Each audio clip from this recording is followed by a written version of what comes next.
We're gonna do a song that you never heard before. The volume. Here they come and get wicked.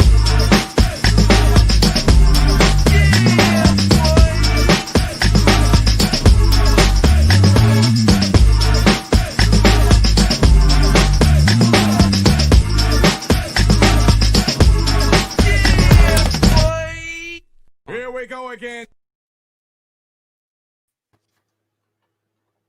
Hey, it's Kennedy, my brother from another mother. What's happening? What up? Hey man, we didn't get into it. Probably I think this happened after our podcast on Tuesday, bro. On the Tuesday episode, man. I was sad to see the boy Debo done passed away. One of the zillions of people that you've been fortunate enough to have pictures taken with in your lifetime here.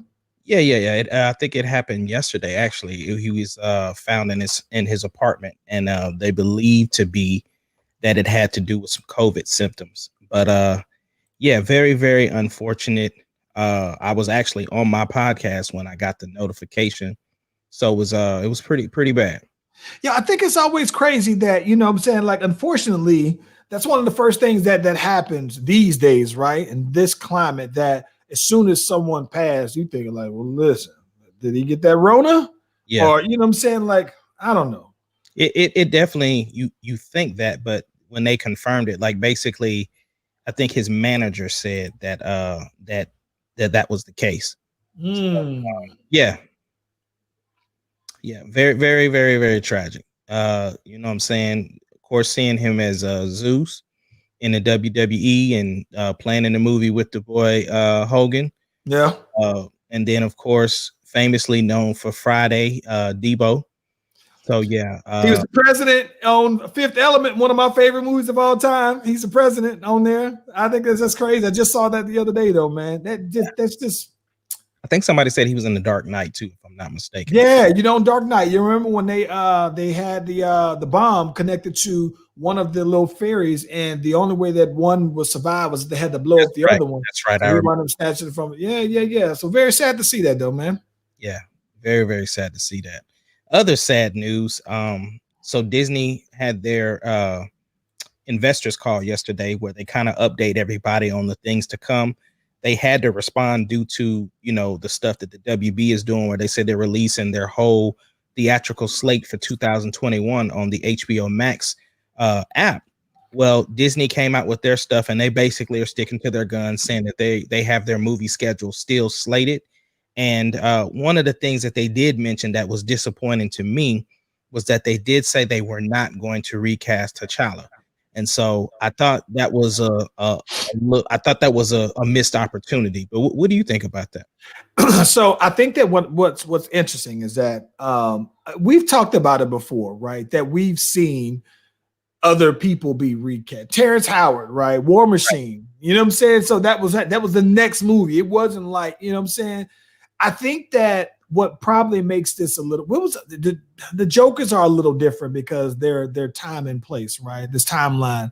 I think that the reason why I can see why they probably didn't want to recast him was that, when was the last time you've seen in Marvel or any other movie where one of the main guys, right? The main characters was recasted. The thing is that this is the first time that a cinematic universe to this degree was in place, something that's been instilled for over 22 movies or whatever the case may be. So it's unprecedented, but at the same time, it has been done. If you look at the Matrix, the Oracle was actually recast, and that was because the original actress passed away. The thing is this, right? Hold on, wait. The Oracle? The Oracle, yes. If you look at and they even had a line in there where she says, "I know I look different, but some things had happened." Oh my God. You know what's crazy, bro? Why I thought there was the same woman this whole time, bro? No, sir. What? Yeah. That is mind-blowing. So this is why I say it's a missed opportunity, right? I understand it was a tragedy. It was a tragedy. It wasn't like there was a scandal. It wasn't like it was a money thing. It was a tragedy. So the real life tragedy of Chadwick Boseman should not affect the overall story of Marvel. Case in point, you had a story called Civil War, right, where it was Captain America versus Captain America versus Iron Man. You cannot tell me if one of them had passed away that they would not have recast that character in order to maintain the story. Now, we look at, and even though the Jokers and everything have been replaced and they were in different timelines or whatever the case may be, you also have to look at, though, this is one of the only black superheroes that we have. Now we have, Falcon, but there is a gang of white superheroes that are available, and we don't have very many. So to have a prominent role like T'Challa, it to me, it's a missed opportunity. The thing is that he would have been surrounded by an incredible cast to be able to help tell that story. Yeah. And also, by putting him in with that cast, it would have given him the opportunity to be reintroduced into the Marvel Cinematic Universe. The other thing is that if you weren't planning to pass the mantle, because I think one of those theories is they're going to give it to his sister Shuri. If you weren't planning to do that, if Chadwick was still alive, then you still shouldn't do it right now because it doesn't suit the story. It's not dishonoring Chadwick. I don't know. So that is the interesting thing is, how then, right? How do you recasting him would be straightforward, right? This was the script that was already, this was the timeline. These were the events that we already had ready to go. Mm-hmm. Now, I mean, I suppose you can have Shuri as the new Black Panther, right? I don't know though. See, and I don't want to make it seem like it's just because it's a woman that it wouldn't be as impactful. But I personally, it happened in the comics, right? To where she gets the mantle at some point. But again, you have Captain America, you have Iron Man, you have Spider-Man, you even have Ant-Man and Thor and all of these other characters that had 3 movies at least. Right? It's just now that Thor may be passing the torch. Iron Man is no longer here. Captain America no longer here. I got it. What if he's not casted as T'Challa and that he's just a new person in the line? He's T'Challa's little brother, right? But that's the thing though, Charlie. That's exactly what I'm talking about, right? This is the thing. We've seen, and I just go with me on it because it's not going to be a direct correlation, but just hear me out. In the comics, Batman has not always been Bruce Wayne, right? But every single time we've seen him played on screen, he was Bruce Wayne. We've seen Ben Affleck, we've seen Christian Bale, we've seen Michael Keaton. So why is it now that we have our superhero and we have to replace T'Challa? Like we have to just completely, because I follow you on that. I think the thing that I find to be interesting though about that is that so here's what I'm saying. I guess what I'm saying is that you're replacing T'Challa, not the Black Panther though, right? So I get what you're saying. There's been 15 Bruce Waynes, right, in movies. I understand that.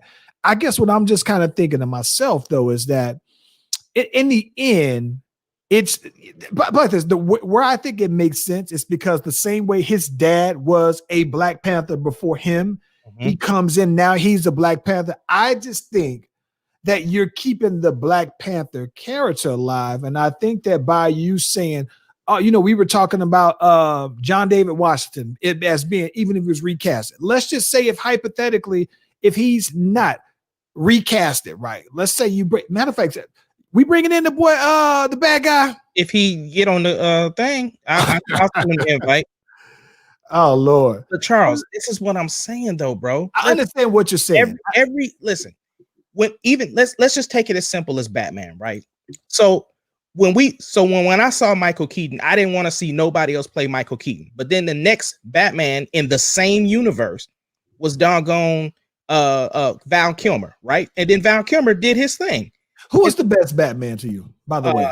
I think for me is Michael Keaton, and right after that is Christian Bale. But even still, though, if we never had these iterations of other people playing the part, we wouldn't be able, like a lot of people thought Jack Nicholson was the best Joker. And then lo and behold, here comes Heath Ledger as Joker. And then lo and behold, we got Joaquin Phoenix as the Joker. We got to enjoy. We got the boy. What's Jared the boy for Suicide Squad? Jared Leto. Yeah. I didn't bring him up on purpose. Why, what you hating? Most people didn't like that Joker. Are you serious, bro? I'm very serious. I'm listen, very serious. No way. Are you serious? What was there? Okay, since you more tapped into those kind of things, what was the issue with Jared Leto as? So I like the swing at it, meaning that I like the attempt of making him younger, making him fresher, making him more hip. He was like this gangster, you know what I'm saying? Gold grill, tats everywhere, you know what I'm saying? But I think it just was okay. For one, in Suicide Squad, he didn't have that big of a role. He was like, it was just like sticking him in there for no reason. You know what I'm saying? And so the thing is that when you just sticking him in there for no reason, it didn't really necessarily have that particular, like he wasn't a main character. Then it was harder for people to grab a hold of that particular Joker. But the point is, we then got Joaquin Phoenix, right, who killed it as the Joker. And so the thing is that why do we have to just like, it doesn't make sense for the story just to give the mantle to somebody else. It makes sense for the story. Here's the thing. When Iron Man and Captain America are no longer in it, right? The next phase of Marvel, phase 5, Kevin Feige said that Spider-Man and Black Panther were supposed to be the next 2 to lead the Avengers. So now that all of a sudden that the real life tragedy of Chadwick Boseman happens, we completely go against that story when he was about to be one of the leaders of the Avengers. You got Ant-Man that has 3 movies, bro, but T'Challa gets 1 movie. I understand that though, bro. I guess my thing is that I look at that as saying the Black Panther was going to be the leader of Avengers. No. But listen, follow what I'm saying. No, but follow what I'm saying. Follow what I'm saying. In the same way that I think that T'Challa's daddy was the Black Panther, he was the character of the Black Panther, right? I understand. I understand. Question for me, Charles. Listen. Okay. I want you to be clear on where I stand with. I agree with you that I would have wanted to see him recasted, right? Have somebody else play T'Challa. What I'm saying is, as an alternative, though, to them playing T'Challa, though, is that if somehow I don't know what reason you would come up with that the Black Panther had, that it's a new guy, but whatever it is, when you say this is it, so the younger brother comes in and says, hey, you know what, I want to go ahead and do my fight for, you know what I'm saying, for the spot, right? You want to do your fight for the crown, boom, he takes it. And then let's say that hypothetically, if the Black Panther, not necessarily T'Challa, but let's just say the Black Panther was going to lead the Avengers, then I think that way you got this movie and you got maybe another Black Panther movie that you can work on building him up to transition him to still leading the Avengers. But Charles, answer this question. Yeah, we can hear you. We good now. Charles, answer this question for me. How does that fit the story? That's what I'm saying. It doesn't fit there's no transitional portion that you can say what happened to T'Challa. And guess what? Right. He doesn't have a brother. He has his sister. That's it. So he got a long lost brother. He got to listen. Listen. Already written, bro.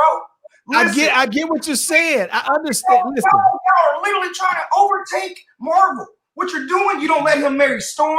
You don't let him have his own child. There's so much going on with Black Panther that you new Marvel fans don't understand. Y'all being silly. Chad Boseman was dope. But just I'm trying to figure out how to make this work. It's easy. You recast. No, listen.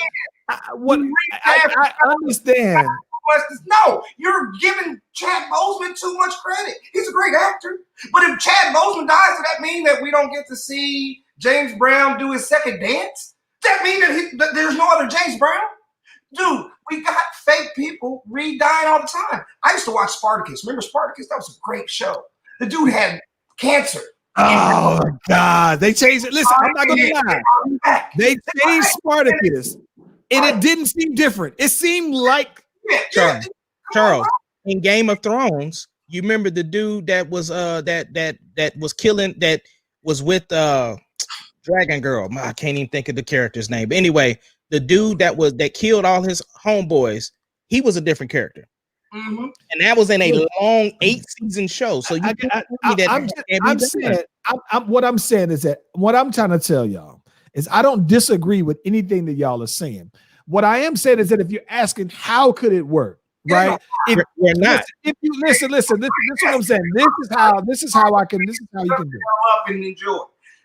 There's enough Marvel money for everybody. Because listen, Black Panther joins the Avengers and goes off. Then lets little sister Shuri become her own Black Panther. If y'all knew the real comics, there's so much more to T'Challa. T'Challa loses all powers and basically becomes a Batman.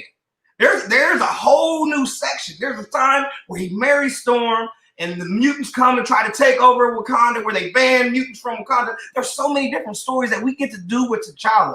But you're letting the death of Chad Boseman destroy it all.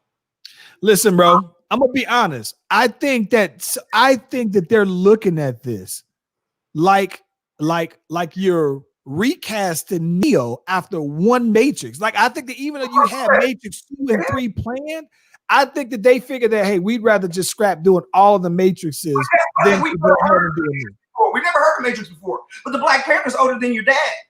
You see what I'm saying? The Black Panther's older than the Black Panthers.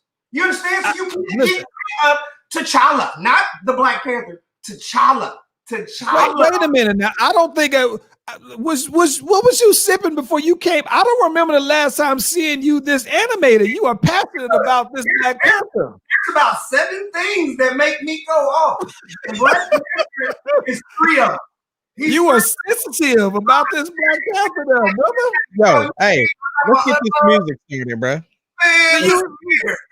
Whoa. Oh, wait a minute. Let's get the music going first. Run that back, Ace Kennedy. We 17 minutes in. No intro music at all. I love you, brother.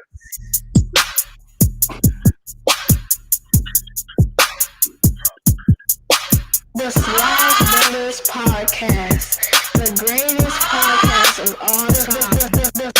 The Slash Brothers Podcast, the greatest podcast of all time. Can you dig it, sucker?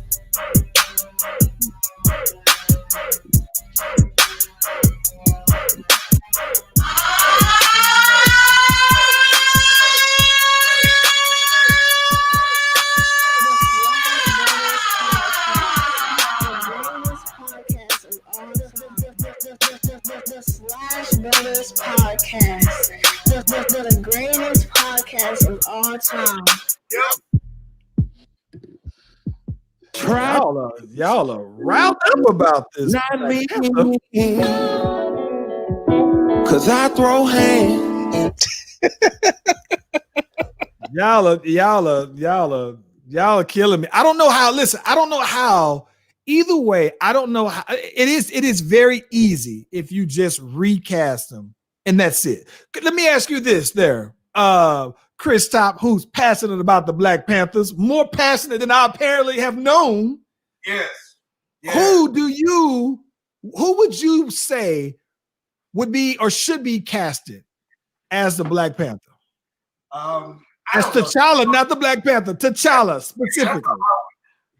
So I love the little brother. Hey, what's going on, fellas? I've been in charge this second. Idris Elba's too old. What's the little dude Nate that did the Nat Turner movie? Nate Parker. Yo. I like Nate. It's hard. Hey, and look here, it doesn't have to be somebody we know, man. It doesn't. You know, there's a lot of young Black actors, man. Give anybody a shot. Give a casting call, man. You know, Chris Weston might get in shape. You know what I'm saying? Chris Weston might be the best Black Panther you ever see. Give me a shot, Hollywood. You know Chris Weston, Chris Weston, are you going out here if they said, listen, Chris Weston, you got the role, brother, but we gonna need you to have these abs for this video. Are you getting the Funk Flex lipo to get these abs off of the airway, bro? No, sir. I got some homeboys that work me out. I know how to get sexy when I need to get sexy. Okay. I can shred 30. I can shred 30. You know what I mean? Remember, I'm the fat bone, baby. I'm a skinny fat boy. It don't take much. So there is a 6-pack under the keg right now. It's there. Okay. Yo, shout out to Mark checking in real quick. Shout out to Vixen checking in. Shout out to Janine checking in. First time I've seen her in the comments. Shout out to Dominique. First time I've seen him in the comments. Yo, salute y'all for checking in the early. Salute. What's up? Happy holidays. Ace Kennedy. What's up? Something that we didn't have on the docket. I got to get your opinion about this one, though, bro. Okay. I saw about an hour ago 3 things with this boy Lil Wayne, man. Oh, what's going on? 3 things. First off, they said the boy Lil Wayne then got some charges on him for having a pistol on his private plane, on his private flight. He had a plane. That's been in the news. Well, listen. How you get charged? He's formally sentenced or formally charged or whatever in January. Here's the other part. Part 2. This man then basically selling his masters for over $100 million to Universal. Mm-hmm. We were just talking about it. There were other people. L.A. Reid sold his masters to a company that he's on their board, basically. More and more people, Dream, selling their masters. Bro, Kanye is trying to buy his masters back. So my question for you, is there $100 million, over $100 million? I think Wayne might be on to something with $100 million. But I want to know from you, the rule has always been in music, you keep your masters. That's it. Now he sold his. What we gonna do about that? It's because they have side deals. Like they're selling their masters and then becoming board members of the company that they're selling it to. So what happens is you're still getting a percentage, but you got upfront money basically. So the thing is that it's for back catalogs. It may not be for the newer stuff. Like it may be for the previous iterations of whatever works that they had, but then anything new, it would be still owned by Lil Wayne or whoever else was selling off their stuff. But that's what most people have done. They've been selling their masters, but then becoming a part of the board of the place that they're selling it to. John Dillinger. And John Dillinger, is that his name? The folk singer. What's his name? Don't saw me the line. We need Justin on this one. Hold on. He got a bigger deal. Hold on. I'm gonna look. I got y'all. Go ahead. Well, listen, on top of that, though, the third leg to that is now Wayne's being sued by his former manager who says, listen, bro, you paid me you hired me to renegotiate your deal with cash money. I got you the deal. I ain't getting my money, bro. What's happening? So now he's suing Wayne for $20 million. Now listen, I'm gonna be honest. The lawyer did it brilliantly. If it's at the same time, same day, right, that you just, now I know you got the money, right? So if he's thinking I'm sliding in for $20 million is what I'm asking, if we agreed to $5 million and you just haven't paid me my $5 million, I would be good with the $5 million though. But now that I know that you've sold your money, you sold this on over, I know you got at least 100. So if I'm asking you for the 20 because I feel like I got you to the point where you can get 100, and I was originally saying that maybe, let's just say hypothetically, part of me renegotiating your deal, you would give me 1%, whatever that percentage is, and that would lead you up to $2 million, right? I would imagine that now if he's asking for $20 million, that he'd be thinking, I'd be good if you gave me 5. Brilliant to me, brilliant. Everybody's trying to get their money, man. At the end of the day, it's unfortunate because we know Wayne went through such a tremendous issue of getting his money from Cash Money itself. So the fact that he is still going through this legal stuff, like he's got a lot of stuff stacked against him at this point. And it's very interesting. Ace Kennedy, if Wayne, think about this though, right? If Wayne sold his masters, and I don't know if Wayne had, because this is the thing, they've always talked about Cash Money being very tight-fisted when it comes to people saying they didn't get their money right. There was money with that. There's issues with the money. And here's the thing I'm kind of curious to know. If Wayne sold his masters, whatever the percentage that he was, oh man, shout out to Tony White though, by the way. Tony, I'm gonna circle back to that in a second though. Shout out to Tony White for checking in. But if Wayne sold his masters for over $100 million, and I'm assuming that's his portion, his ownership of his masters, How much do you think that Birdman is sitting on then, bro? If Wayne sold it for 100, what is Birdman? Birdman is sitting on some bundles over here, bro. Yeah, but I don't know that if that was part of the deal once he finally got his money from Cash Money that he would receive his masters though. That might be fine. That might be true, right? But what I'm saying to you is this: if Wayne was signed to Cash Money, right? And Drake is signed to Young Money, who is, I don't know that, and which I believe they're distributed by Cash Money. And then also Nicki Minaj signed to three of the biggest selling artists in music history, right? So on top of those three people, then you still got all the old Juvenile records, all the old when selling albums, CDs when they was getting it, and not to mention Birdman them has probably one of the closest things, the only ones that has the closest thing to the old Master P Priority Record 85% deal left. So that's what I'm saying. Like not quietest, because people know Birdman got cake because that's, you think of Birdman and you think the dude without. But I think that people probably underestimate how much money he actually has, though, bro. Can I throw I said the wrong name, Jimmy. Bob Dylan. So his Bob Dylan. His catalog right now is reportedly between 200 and 300 million. That's the report I got pulled up. But I just want to put that out there. I'm gonna be honest, that's actually fairly light when you consider even back in the day how much Michael Jackson swiped the Beatles catalog for. Hey man, you know what I'm saying? I don't like it. Yeah. And we got some things that we got some things to talk about here, Ace Kennedy. Because where you want to start with, bro?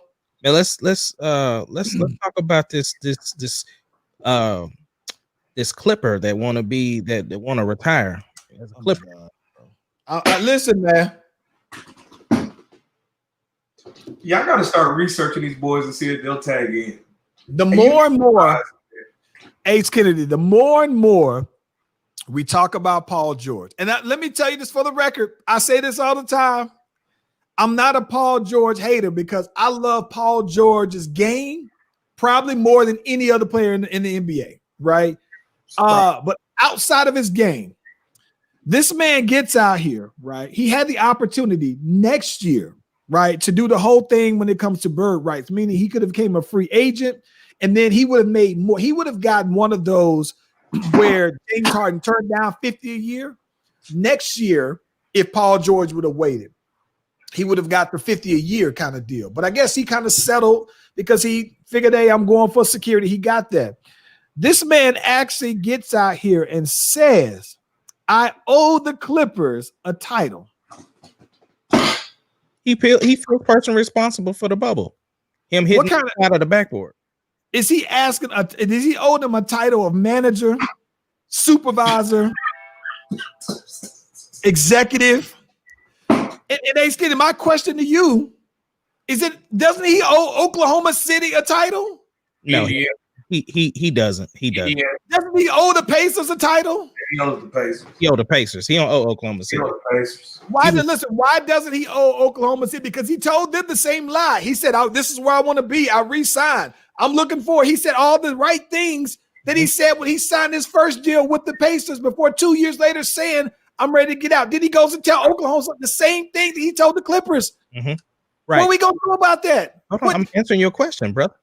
So because I'm Black Panther hype. I'm Chris Black Panther hype about this now. So the reason why he doesn't owe Oklahoma City is, for one, he was traded to Oklahoma. But even when he re-signed, once he re-signed, he found out that the team was trying to trade him and rush to the Raptors. So once he was on the trade block, then he opted to go to LA. So he no longer owes us a championship if the team was willing to trade him away. Ace Kennedy. Yes, sir. Chris Top. Yes, sir. We go back and forth about this all the time when it comes to Paul George. And I just want to get a couple things clear, because Ace has always maintained that Paul George has, in the first place, when he was with the Pacers, said that he wanted to leave the Pacers because his mama was, health was facing health issues, whatever. And then says that, he got traded to Oklahoma City, right? And then according to when he got traded to the Clippers because he had heard this rumor that they were looking to possibly trade him and Russ for Pascal Siakam. That is what Ace Kennedy's sources have told him. Mm-hmm. He got these sources that I'm not privy to these sources whatsoever. I don't know these people. It's the same sources that said that Paul George's shoulders were both bad and that he was going to need surgery after the season and he wasn't able to lift his arms, which then the report came out 2 weeks later. So yeah, I told Ace, Chief Venus, I gotta say this.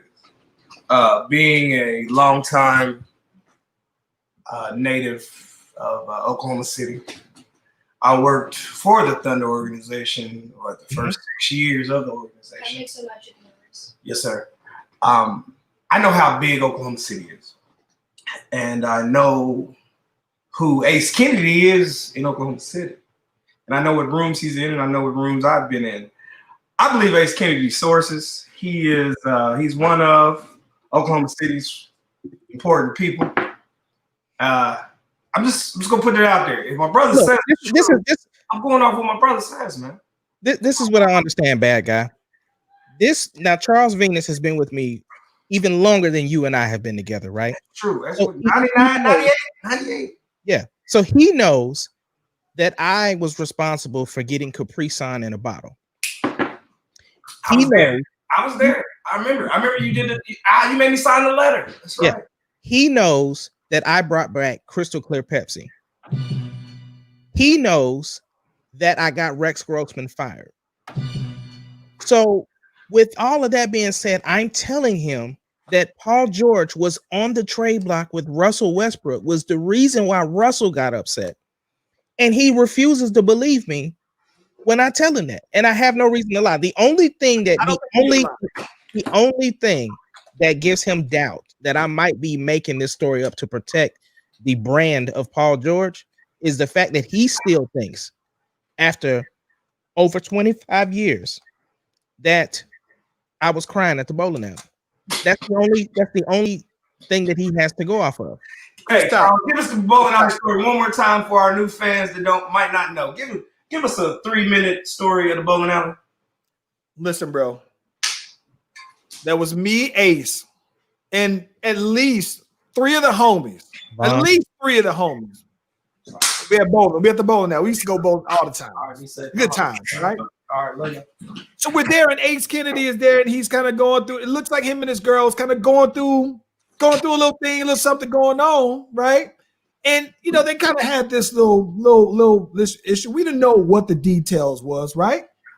So we're out here, and I thought that his girl at the time was just being a little flirtatious with one of the homies.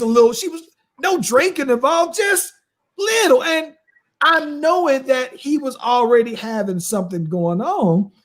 And after a little while of this happening, I look over and I see my dude sitting like somebody's over here cutting some onions.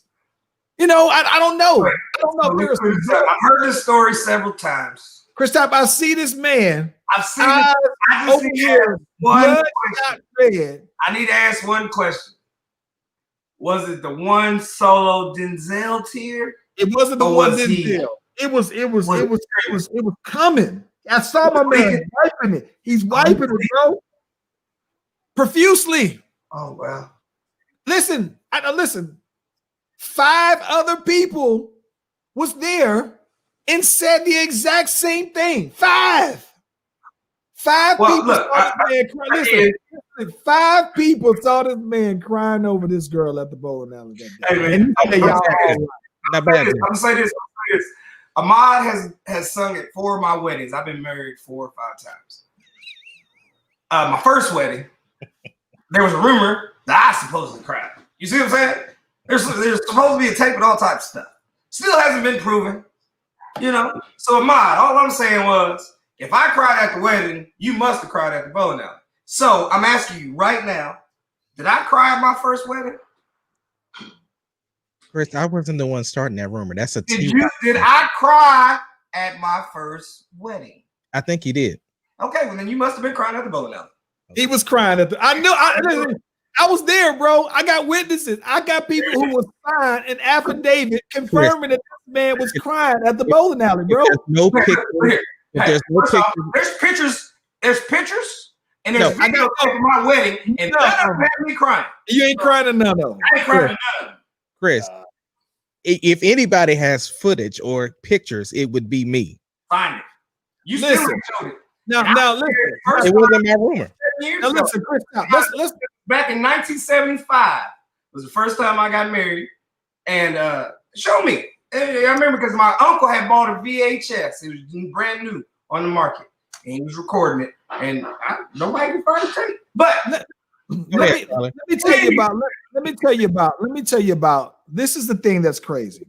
What I tried to tell Ace Kennedy when it comes to Paul George specifically is that when Ace said no, he wanted to leave the Pacers because of his mom. And I'm thinking, like, listen, bro, on the cool, there may be some level of truth in that. I give a little grain of salt in that, little grain of truth in that, right? But at the end of the day, he left because he felt like, all right, you know what, for basketball reasons, I'm not gonna be able to get past LeBron. I had a great playoff run where I did my thing, I lost, but he felt like, all right, y'all ain't gonna be able to put a team around me that's gonna get over that. Huh? So he's retiring? No. So he says he retired from the East. He said, let me get up out of this LeBron country. And he told them 2 years before that he wanted to get traded, trade me somewhere. He had a list of places, right? Somehow, though, after requesting to be traded, he gets traded to Oklahoma, right? He goes out to Oklahoma. Now, where me and Ace get into it about Paul George is that I'd say when he went to Oklahoma, he was giving up his rights to be the number one, the alpha. He was no longer taking that stake. He was no longer claiming. He could not say he was the number one because he went there to be Russell's number two. So then you said you trust Ace Kennedy. I think you probably trust Sam Presti more than you trust me. I've known you since we was dancing against 2 Times Dope. I've known you since 1994. Summertime, Southside, Ace Kennedy. You probably trust Sam Presti probably more than you trust me. I don't know anybody besides Sam Presti that I can say that you might trust him a little bit more than me. And I told you that I think Sam Presti, who you trust and would vote for president today, would have said, well, I got to look into trading Paul George because he asked to be traded. So now I've got to possibly break up my team. And I said, well, what if Paul George came to him and said, nah, I want to go ahead and I want you to trade me. And then that forced Sam Presti to go ahead and then look to see, well, I got to trade him and Russ now. I got to trade him. I got to get something from him because he asked me to get traded. Ace Kennedy, Sam Presti says in an article on the Oklahoma City Thunder Wire from the USA Today, says Sam Presti was stunned. This man was stunned. Hey, man, at Paul George's request. Listen, says he was stunned by Paul George's request to be traded. Why would this man be stunned at Paul George's request if it was true, like you said, that he only requested to be traded after finding out rumors? Because Sam Presti doesn't lie according to you, and you believe him. Because that tells me that Sam Presti, those rumors started because Paul George, in the middle of the night, said, hey, Kawhi Leonard called and asked me to be his fourth option, and I want to go ahead and get back to the crib finally. Maybe my mom is having health issues. But Sam Presti is stunned that Paul George told them, I want to be with y'all for life because I love the love y'all give out here.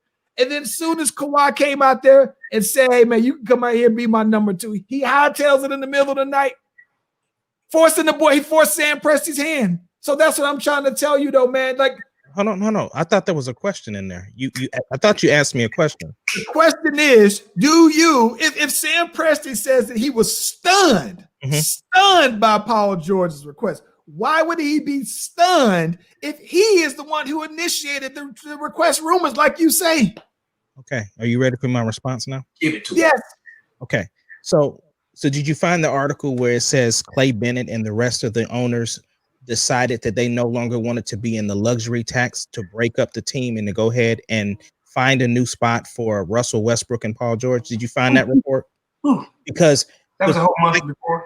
Like I told you, sir, when he told Sam Presti to do what he needed to do to get them under the luxury tax, that's when they put out a filler to teams, and the Raptors were willing to give away Pascal Siakam in order to do it. So then from that point, what's his face in the Claw decided to reach out to Paul George, because at this time he was with the Raptors and he said, hey, I'm still willing to go to LA. Why don't you come to LA with me? So Paul George then requested a trade, which caught Sam Presti off guard, because here's the thing. Oklahoma City does a very, very good job of keeping the rumor mill out of the rumor mill. So he was unaware that Paul George knew about this trade that was going to be happening to the Raptors. So that's why Paul George requested to be out. How much sense does it make? It does not make sense to me at all. I'll let you get your whole soliloquy out. Ooh, look at him reading. Look at my brother. He's a college graduate. Y'all didn't know? Y'all didn't know he was a college graduate? He just used that big ass. I am. So you trying to tell me a person who just re-signed with the Oklahoma City Thunder and then just all of a sudden he's going to request a trade? He did that because he found out the team that owned his rights was going to trade him to the Raptors. So he did the same thing. You want to go home? You want to No. He signed a 5-year deal with the Pacers and then requested to be traded after 2. So yes, I do believe he would do it because he just did it. That's not true. His contract was about to be up, and he told them, "I have no plans of re-signing." He almost had 2 years left going into that season. He had that season and the following season. So he had 2 seasons. Right. And he told them he had no plans of re-signing. So go ahead to find a place because I want to get to LA. He had just signed with them 2 years before that. So the same way he smoked Oklahoma City out after a year. Yes, I believe he would do it. Splash Brothers. What's up, bad boy? Bad guy. What's the next topic? Hey, bro. I think that it's funny that let's switch topics here because we talking about what we got else, man. We got, oh my gosh. What's up? There we go. Jovante Biden and Kamala Harris. Yes. Jovante. I love that. Wait. Jovante Biden and Kamala Harris have been named by Times Magazine as the persons of the year. Is it just a matter of time before 45 tries to take this to the Supreme Court and have that overruled? He already did. He lost. They shut him down. Well, they have 6 states that are linking with Texas to try to go to the Supreme Court to have them removed as the person of the year. No, wait, I missed that. That's what I'm asking you. Is he going to take them to the Supreme Court to have Times Magazine unnamed Jovante Biden and Kamala Harris as the persons of the year? I got a $20 bet that says he will. He got plenty of time for petty. Let me ask you this though. So 2 things. I got a question for you there, Chris Top. Yes, sir. Is this a deserving award? Person of the year. This is the best of the best. This person has done the best thing for the year. Is that deserving because they won? They haven't not implemented one policy, haven't stepped foot in the White House just yet. But is it deserving that they're the person of the year, having not actually done anything of merit? They defeated Skeletor. I just explained this to him. They're He-Man. They literally defeated Skeletor. The world doesn't want Donald Trump as the United States president. Donald Trump put kids in cages. Donald Trump took America back a good 40 years. They literally brought hope back. Remember Obama came in on hope. I was Sam cooking it. Change is gonna come. And then Obama came. Then Trump came and swept damn near everything that Barry did. You dig what I'm talking about? So they came and did with a lot of my good friends. I smoked with a lot of intelligent brothers. I won a lot of bets because a lot of brothers that didn't like Donald Trump really thought he was going to win again because of the greed and the racism in America. And they showed us that, hey, Americans do care about each other more than what Donald Trump was telling us. I think Donald Trump was Skeletor. He was literally showing us that we were ugly people and we hate everybody and I'm here just to show you that we're better. He was everything that America shouldn't be. And they beat him. They beat him in Georgia, bro. You live in Georgia. Georgia's a red state. The funny thing about me being on this with y'all is Texas almost voted for him too. They're getting there. These are two red states. And they're changing. So go ahead and give them that beat, man. I'm with it, man. Would you say Javante? Jovante. We call him Jovante Biden because he said you ain't black. He said you ain't black if you voting for Donald Trump. Now, with all that being said, because I done shared this and a lot of my people, the reality is Joe Biden is not better than Donald Trump. And all of them old white men, blah, blah, blah. The difference is, I'm going to take y'all back to Selma, when President Johnson was talking to the governor of Alabama. He said, I'm going to be on the other side of history.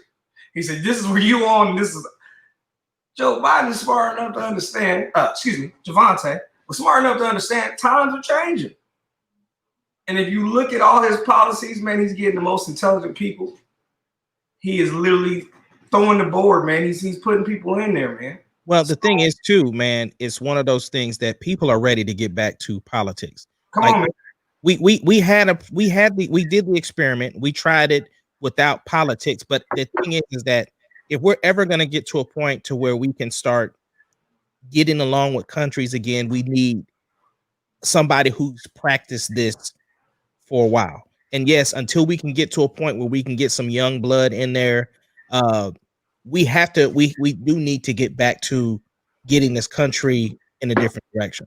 Hey, so I watch a lot of TV, and there's a show I watch called The Good Fight. The Good Fight is a spinoff of The Good Wife. And they talk a lot about Trump being president and what goes on. Well, one of the episodes of The Good Wife, they showed an episode. One of the main characters was in a dream that Hillary won the presidency. And what they showed you was when Hillary won the presidency, a lot of things didn't happen. The Me Too movement didn't happen. Black Lives Matter didn't happen when Hillary won. You understand? Donald Trump did a lot of horrible things, but he did some great things too. He united us. Yeah. He showed us that, hey, man, there's a bigger problem than this guy. So, again, I'm ready for 21, man. Let's see what's going on. Let's see what 46 gonna do. You know what I'm saying?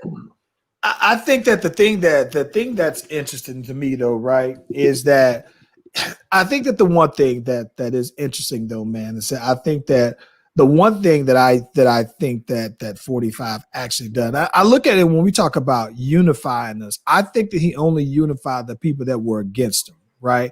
I think the problem, though, the larger issue within the United States is that I think that he really brought forward a lot of people who already shared his same ideology and basically for at least 4 years made that as a new norm, that it was okay, that if you felt these things, you could be vocal about it, right?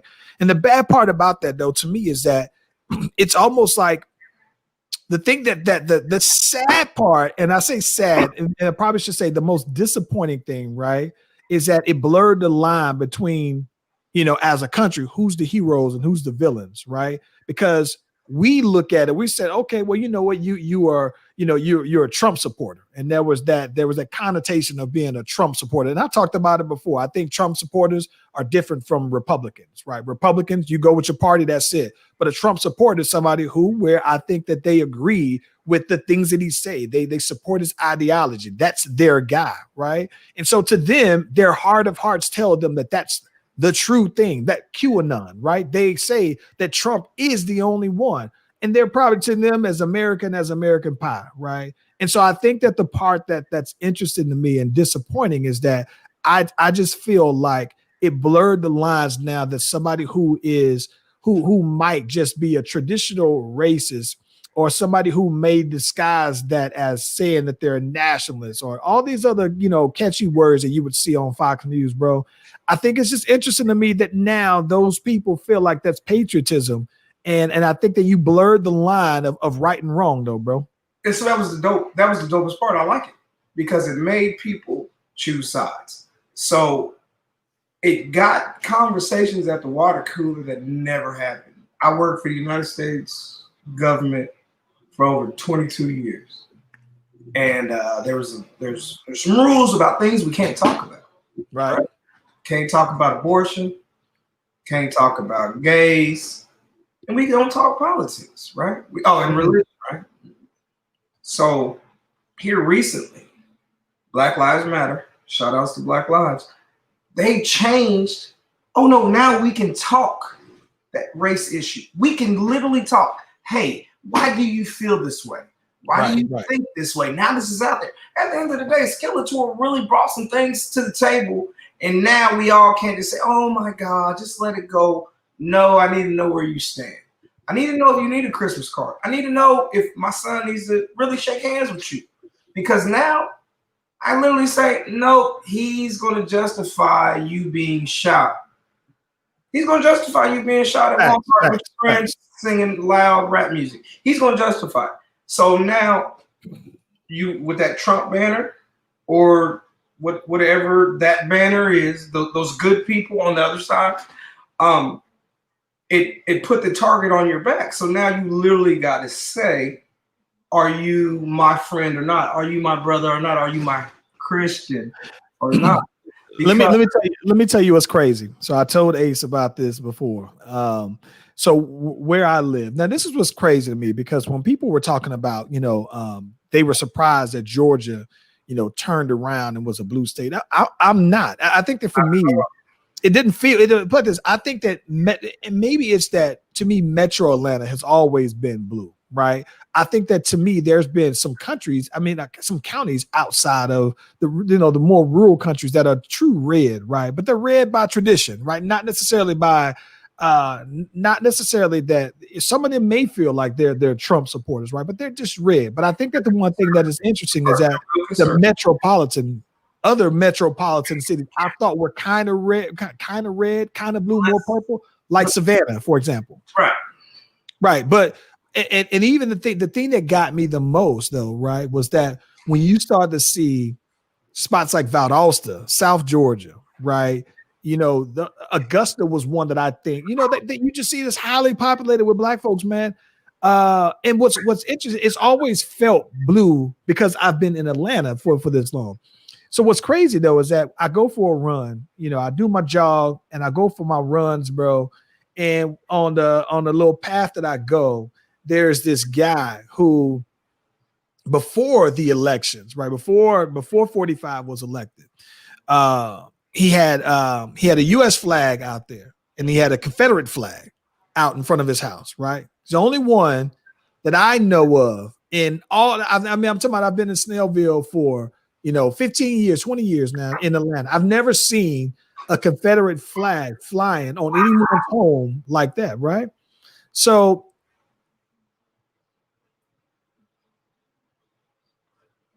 Chief, you froze on my end.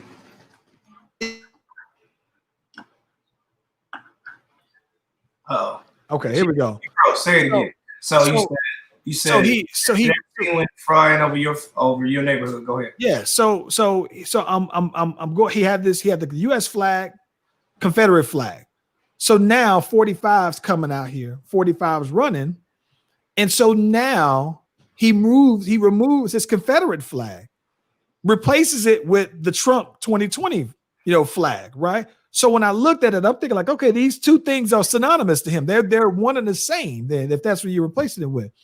So I laughed because he had that flying, and you could tell this dude was proud, right? I would see him out there every once in a while. Looks like he would be every bit of the Trump supporter you would see at all these different little rallies.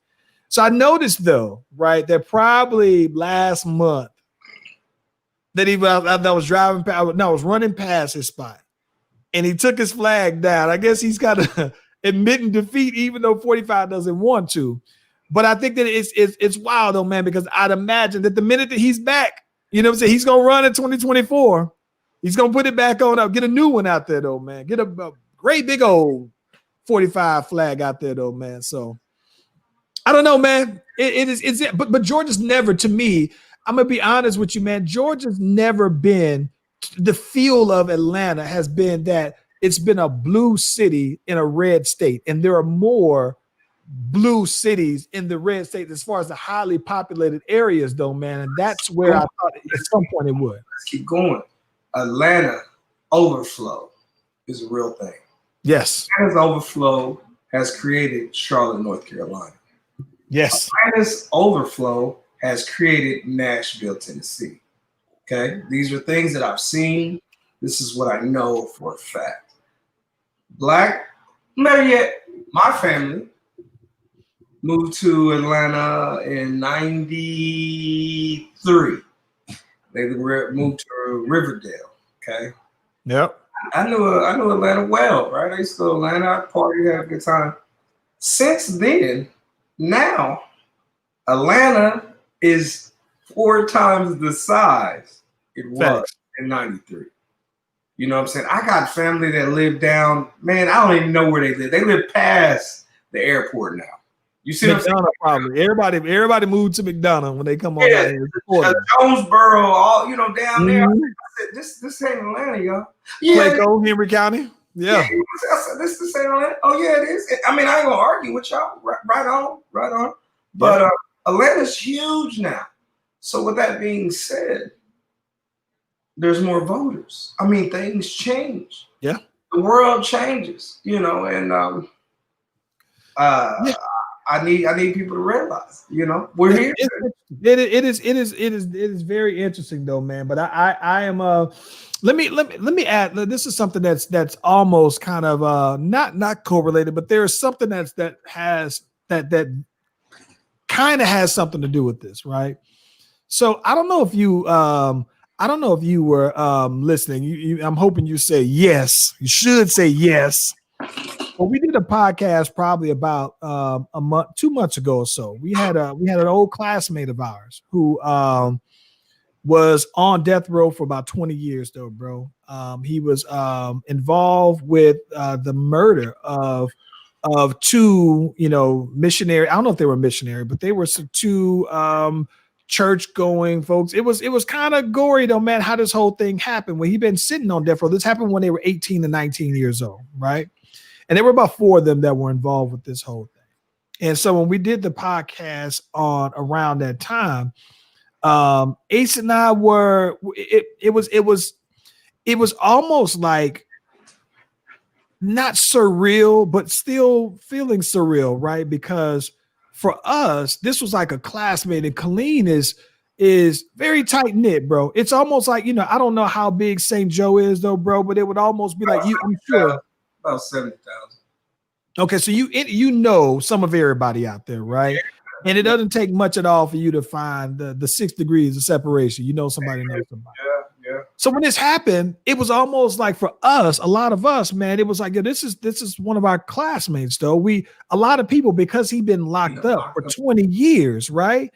We still remember him for what he was then, right? So and we had kind of talked about the fact that people were right to feel how they feel, because there were a lot of people who was like, oh, he getting what he deserved and blah blah blah blah blah. And I'm like, I totally understand. I can't argue that at all, right? So that was a couple of months ago. So now, fast forward to yesterday, one of the other people that were involved in that particular crime was executed. So these were their two executions were scheduled for this year. They went ahead and knocked them on, and they did both of them like within a couple of months. So it was almost like reopening, not necessarily, old wounds or whatnot, but this was in the city, man. It's like people, I don't think that they're conflicted, but I think that you'll find varying opinions about this, right? Because you got on one hand that they did kill two people. And then on the other hand, right, you got people who've known them, right, up until that point. Like people have known them. They were 18 then, though, right? So this happened when Ace and I were 18, right? So when we knew them, like we Ace and I, we knew the people who knew them, right? We knew them, right? But we weren't buddy. Ace and I were buddy with some of their other people, right? But I know real people who would co-sign them, right? And so I think that the part that's been kind of interesting about that particular execution is the fact that a lot of the people who despite what they actually did, though, bro, there are people who still will maintain that I will always remember him for what I know him to be, and that he may have done, and he did do the things that he was convicted and executed for. But I remember him this way, and I don't know that you can choose not to, right? Like if that's if you knew somebody, like if Ace, I've known Ace my whole life, right? And if Ace did something that if he unfortunately, let's say hypothetically, and God forbid, it doesn't happen, but if he had to go ahead, if he not had to, but if he killed someone, knocking on wood, the boy don't have to. He riding around strapped up. But if something like that happens, though, bro, somebody who's on the outside who doesn't know him will look at the black and white, and you look at this is what the case says, and this is what he did, and boom, somebody can be like, "Nah, he deserves to die." If they feel that way, I couldn't necessarily argue with that. But I think the point is that wouldn't change, and depending on what those crimes, what the details were behind those crimes, as far as if it just he had. It wouldn't change. I know him the way I do. Like I will always remember him the way that I do. Right? Right now. So you share that story. I'm gonna get a little bit closer. My junior year to senior year that summer, my older cousin, a year older than me, he murdered his girlfriend, convicted of murdering his girlfriend. Life plus 10. They're the same last name. You understand me? In a town of 70,000, his girlfriend happened to be Caucasian. So I understand very well what you're saying. This topic comes up every once in a while. Right. Being who I am, people lightly touch on the situation, but I know that there is a faction that literally says killing, blah, blah, blah, right? Right. I know him. I've known him since we were 2 years old. You see what I'm saying? His brothers, his mother, his father, God rest his soul. He's a great kid. He was with me every day. Right. I mean, like we spent a lot of time together. I hear everything you're saying. I mean, all I say, I mean, when I say we open up so many things is what is rehabilitation? Is there something that can you be rehabilitated? Right. I mean, I don't want to get biblical, but some of our biblical heroes was convicted of murder. You see what I'm saying? What does that mean? And can they be redeemed? And who is the redeemer? In the society we live in, we have to be very careful. So I'll say, yeah, they were wrong for what they did. Do we judge the crime or do we judge the person? Do we feel the person will commit the crime again? Yeah. Yeah, and I think that nobody is wrong for the opinion of what they feel. Like some people are saying, well, they didn't give those two innocent people a chance either. So I can understand that.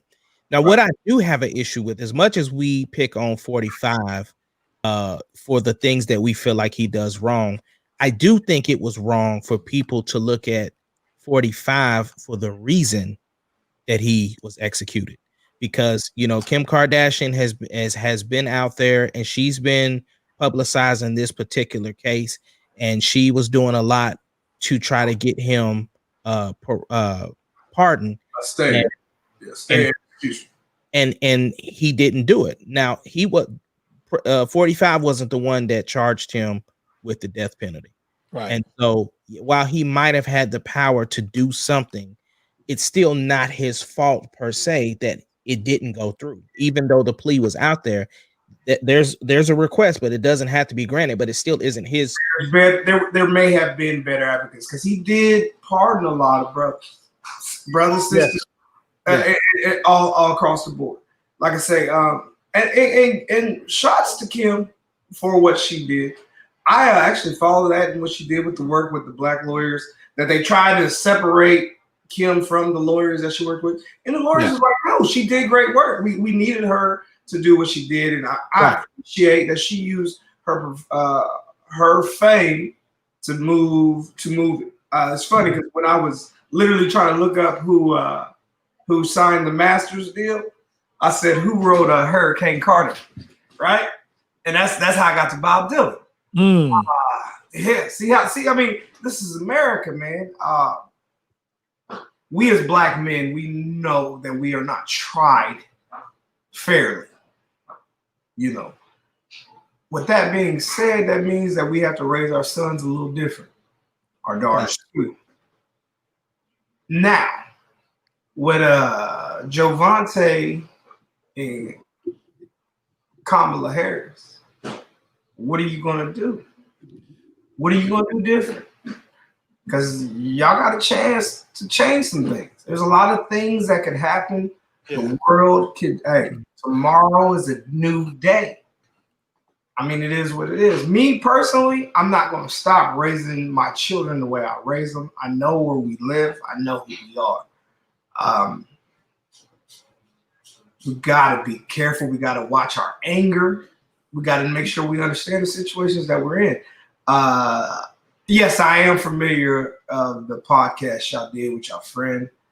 I actually didn't know that was so close to y'all. I was familiar with the story. Oh, yeah, man. No, this is the first cat with the second cat. Yeah, the first cat. So this is what's crazy. The first cat who, when I first moved to Texas, bro, I used to walk. We did like half of like fifth grade, right? So I would walk to school, and so me and my brothers walk, and the cat Chris, who was involved, his apartment complex was like on our way. So everybody, you'd see almost everybody in my neighborhood walking to school, right? So we would get to his apartments, and then they would join us. So I'm talking about, this was like all the way from fifth grade to like seventh grade. So 2-3 years that we was cool. Then he actually was one of the few people who I was supposed to go to Ellison High School. Instead, I went to Killeen. He was one of the handful of people who was in the same situation.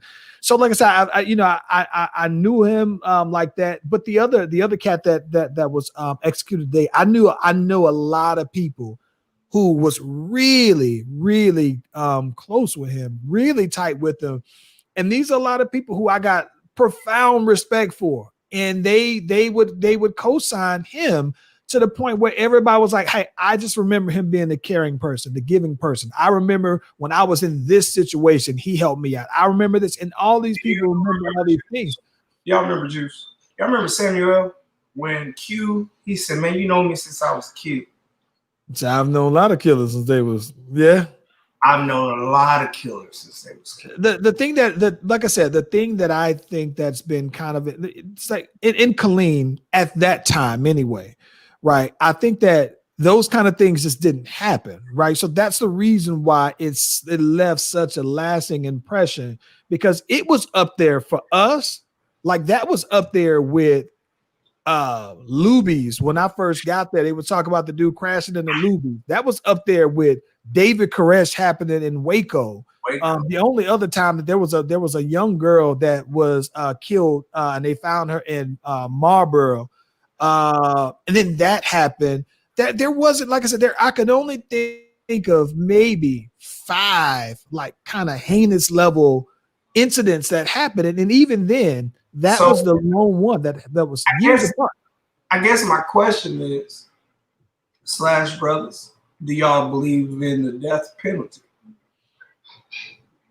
That's the real question we're really asking right now. So Go ahead, Ace. Go ahead. For me, that I like, I know the Bible talks about obeying the laws of the land. You know what I'm saying? But for me, I think that's a little much for the death penalty. That's for me. For me, I'm gonna be honest with you, bro. I am not against the death penalty. And I say that, yeah, I'm not against it. I'm somewhere in the middle. I'll put it like that. I'm somewhere probably in the middle, because here's the thing.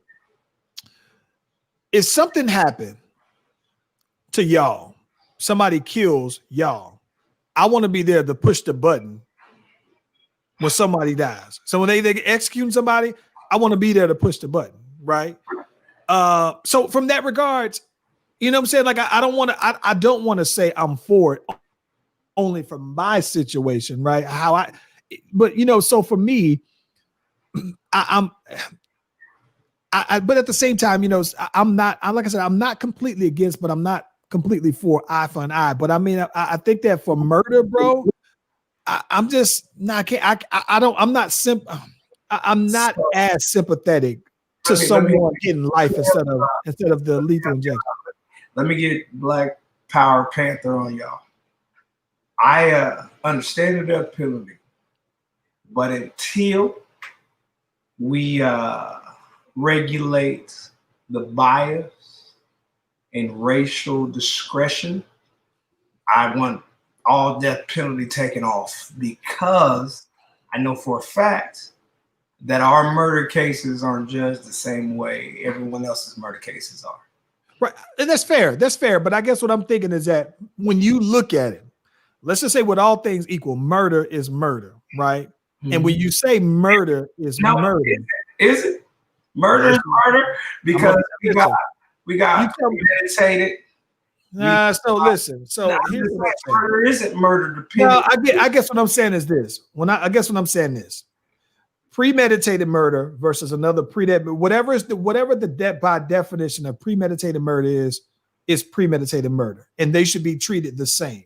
If you have somebody who's murdered because it's self-defense, then that should be the case with every self-defense case where there's murder involved. What if you happen to be in the car with somebody that decides to commit murder in a crime that y'all started, and now y'all all charged with murder? You see what I'm saying? Like, well, you know what? Here's the interesting thing, though, right? So within that case, right, that we're talking about, that same thing happened. There were two other people, I believe, that were involved with that weren't necessarily the people that pulled the trigger. That wasn't necessarily the person who did the actual killing. They were there, they were accomplices, and they didn't get life. They got some years. Like, I understand that. I guess my thing is that it's to me, I think the tough part about me saying that is it's intention. If you intentionally kill someone, then I think that it's saying, well, when you intentionally kill someone, were you defending yourself? Like, what were the grounds for you intentionally killing someone? If you're just telling me that I got into this argument with somebody, or if I just had this issue with somebody, so I shot him, then yeah, I'm not as sympathetic on that. Okay. Yeah. I think it's a case by case thing on everything. But like I said, I'm just grateful that I'm not in that position to have to make that decision to sentence somebody to die. Yeah. So listen, and real talk, because like I said, this one has been shout out to everybody. And if you know, but shout out to everybody who know them. Shout out to our prayers, as we always say, are for the families that were involved. But when I say families, I mean for these people, family goes beyond blood. I'm talking about there is the family that was involved. They'll never get those people back. I don't know how you ever move on past that. The family members were very sympathetic to them when it happened, being so young. So even they were looking for some leniency. So, but for prayers for that that shows a different community. it shows something. But I mean, even at the same time, though, it's like right now, gentlemen. I don't really go deep into it, but my hometown is a wild place. God bless them. And a baby was killed back in August in my hometown. All on some different stuff. The baby died. And all the gangsters, or so-called gangsters in my hometown, they want retribution for the baby being killed. And I respect it. I dig it. The only problem is half the people that scream retribution are the same people that cause the murder. I get that. I get that. You see what I'm saying? You caused an issue. Some bystander got killed, and now you want retribution for something that you caused. Wasn't supposed to be killed. Now you're mad because wait, the baby wasn't supposed to die, and that's what happens when we do dirty deeds. So when murder happens, and there's a law in the land, like, no, this is what happened. This is what's going to happen. It's hard for me to say you were a good person.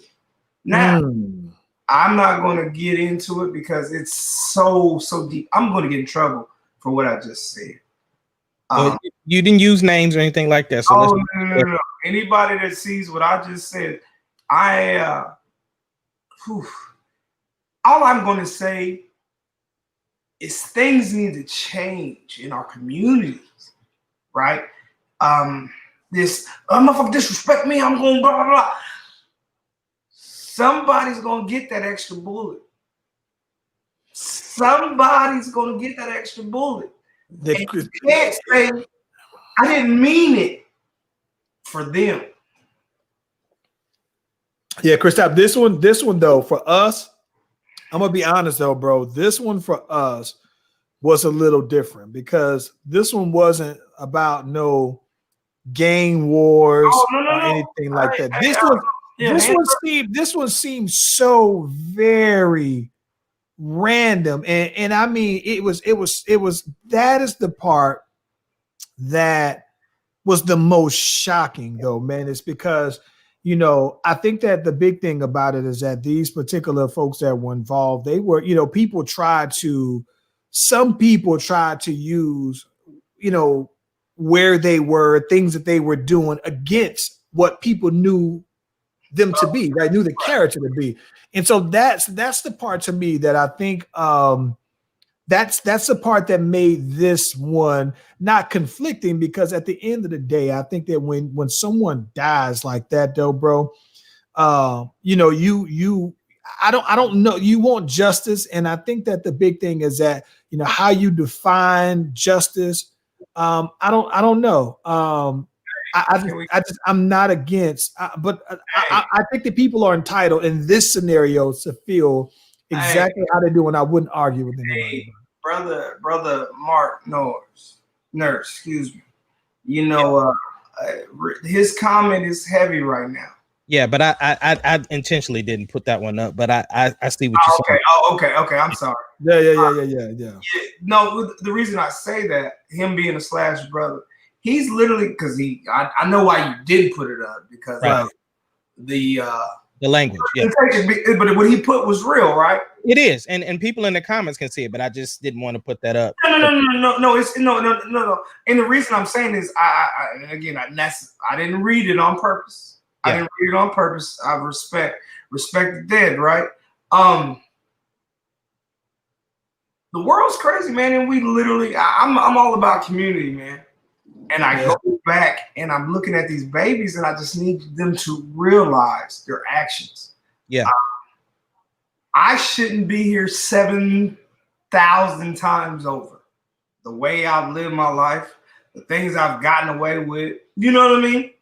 I mean, it's real ugly, man. And yeah. Like I say, when Man, hey, this is a hell of a topic, man. I think we need to change it because it's too deep. Man, hey, man, can we end on a good note? Good. Listen, we're gonna end on a good note. And shout out to real quick though, but shout out to all the families though, man. I know that there are a lot of prayers that have gone up and a lot of conversations been had about this one. So I mean, shout out to everybody who has had this heavy on their hearts. So real talk. On a happy note though, tomorrow, Ashanti. Yeah. Oh, yeah. Let's get the official call. What we going with? I ain't changed. So you got it 12-8? 12-8. Yeah, I got a 12-8, man. It ain't changed for me either. 12-8. I was listening. I went back. The only thing I didn't do that I said I was going to do, I was going to bring Taylor down, and me and Taylor was going to laugh and talk about it, and I forgot. You know, because I don't like Taylor because she's my daughter and I don't like her. So we didn't really talk about it. We was talking about what she was supposed to make for dinner, so we didn't get to talking about Ashanti versus Keyshia Cole. Now, with that being said, the reality is when it comes to verses, I don't think it's about the artists going against each other. I think it's about bringing the artists back, and I do appreciate seeing all the love for both. My timeline is blazing, and it's about 60-40. You know what I mean? On my timeline, who loves, either or, you know what I mean? And it's funny because the older people love Ashanti and the younger people love Keyshia Cole. Go figure. Listen, you know what I mean? I'm gonna tell you this. I think it's gonna go like this. I think now we always say it depends on what songs they pick and when they pick the song. So to me, I would say overall, if I was gonna go ahead and do a score, right? I'm gonna go ahead and say cleanly. I think that I would say 15-5, right? I think it's gonna be a wash Ashanti, but 14-6. If you've been I think 15-5 as well. Now, here's where I think that it gets into a little dicey of a scenario, because I think that what happens is that if they could play songs that would cancel each other out, where I can't call it and I would have to give it a tie. And so once you get the ties out of the way, then I think you can still end up. I think still though, man, I think that when you get the ties out of the way, I think it could be Ashanti 10. Five ties, Nate. I think it might be a wash if you put out those. Who's logging in? Who's logging in? There's a lot of Ashanti fans that ain't logging in no more. I think it. Listen, all I'm saying is Keyshia Cole. Yeah, but people are a fan of verses now, so yes, things like it doesn't even matter who the artists are. With this is the thing. I'm there every time. Yeah, doesn't matter who it is. It's an event. I started an Instagram account. Let's clear this up. I started an Instagram account because Jill Scott and Erykah Badu, they called me. They said, who you going with? I said, Erykah, don't do this to me. Jill said, Chris, you know what it is. I said, y'all leave me alone, right? But they made me, they started an Instagram account for me. They sent me my login and everything. So I had to watch them. That's how I got into Versus. I wasn't even into Versus to begin with because it was cool. I didn't give a damn. I watched every single one of them. And Jill Scott, huh? I watched every single one of them, and I think that for me, I like the spectacle. I like the show. So, right. Hey, I'm here for all of it.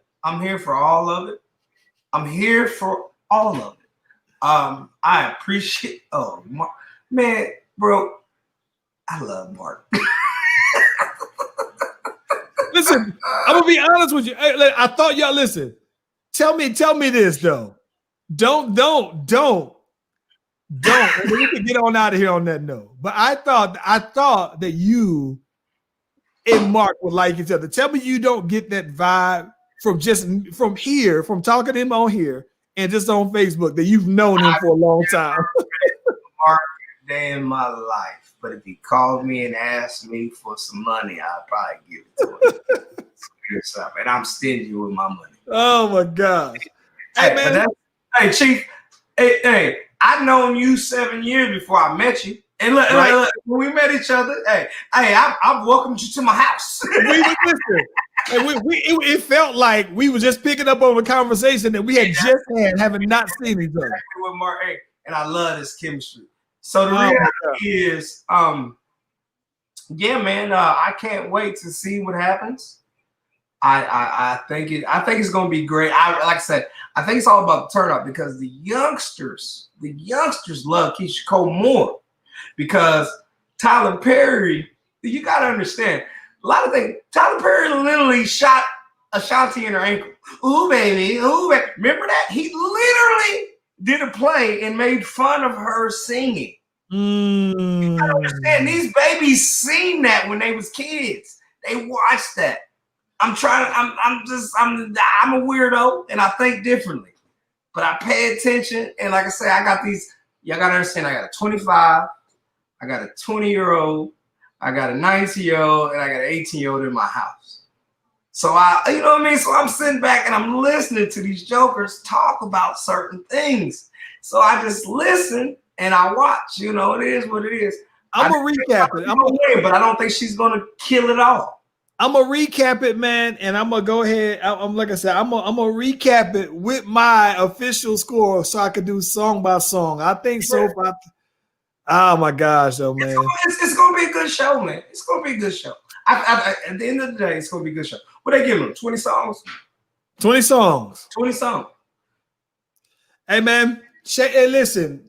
Drop a note. Listen, if you don't already, be sure to like and subscribe and follow the Slash Brothers Facebook page and also the YouTube page. Let us know in the comments or post on our wall while it's going on. Let us know. We gonna be there. We gonna be watching. I want to know what y'all think. Tell me who y'all got winning after it. It's gonna be something extra. I'm there for all the extra. So let us know what you see that I need to also see. All my good friends that I keep, sharing this podcast with, don't be scared of getting them comments. Get them comments, man. I know y'all be on here because y'all get in my inbox like, ooh, I wanted to talk about this. Man, I literally had 20 people. 20 people. The last time, I'm like, ooh, I want to say something about that comment. Wait, you can't inbox me. Say it in the comments. We'll address it. We love you. All you got is, you know what I'm saying? And I'm going to give y'all love. All my Oklahoma City people, all my New York people, all my Atlanta people, Texas people. I think I got a couple of Seattle people that came in tonight. Man, talk. Show people, hey, man, you call me on my bullshit because y'all in my inbox telling me I was wrong. Hey, I don't like sending out different messages. I want to send mass. I want to get it all out. Get it all out in one go around. I want to hit all. I want to tell all y'all, call your mama. Hey, on that note, Ace Kennedy, get that music, man. Take us home, bro, Hamsky.